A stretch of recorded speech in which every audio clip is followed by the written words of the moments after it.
Good evening, my friends. How are you today? So I've finished building the Stug with Winterketten by Miniart, and it's come up pretty damn well. A hell of a lot of nice little detail on it.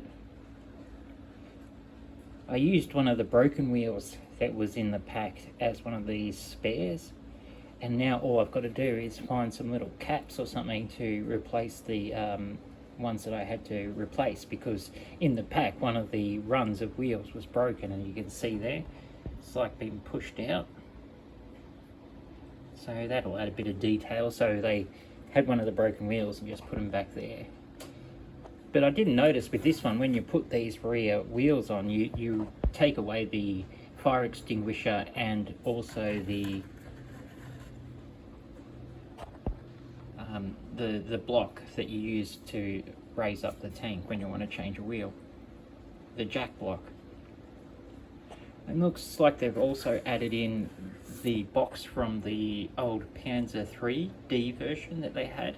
I was suspecting for a moment that they were going to make a new range of Panzer IIIs, but then I remembered they had the prototype series, this series here.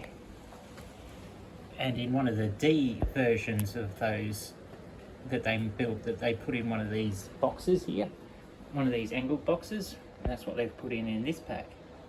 It's a really nice box too. You get this really nice little lock at the back. It's like, hold on.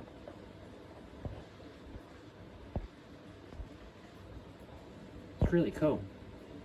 See that little lock there? I wanted to zoom in and it made it brighter. But yeah, see the little lock there? That's really nice, isn't it? But there's a lot of little photo etch detail.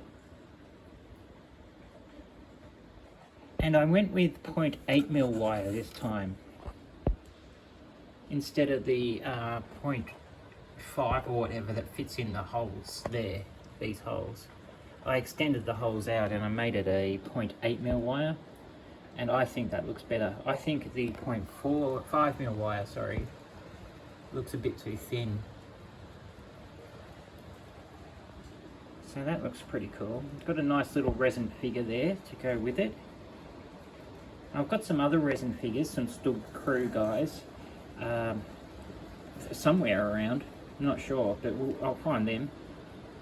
And they can be standing on the side reading a map or something like that, and he's just sitting there minding his own business, smoking a cigarette.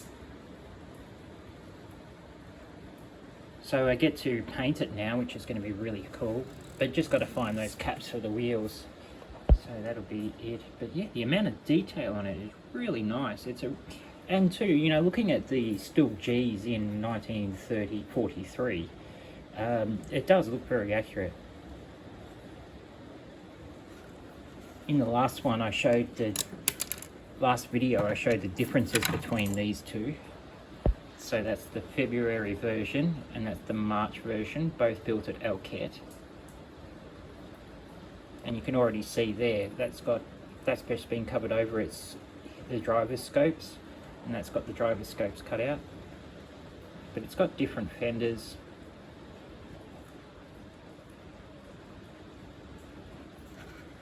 But those Winterketten tracks they really make it look a bit cooler, don't they?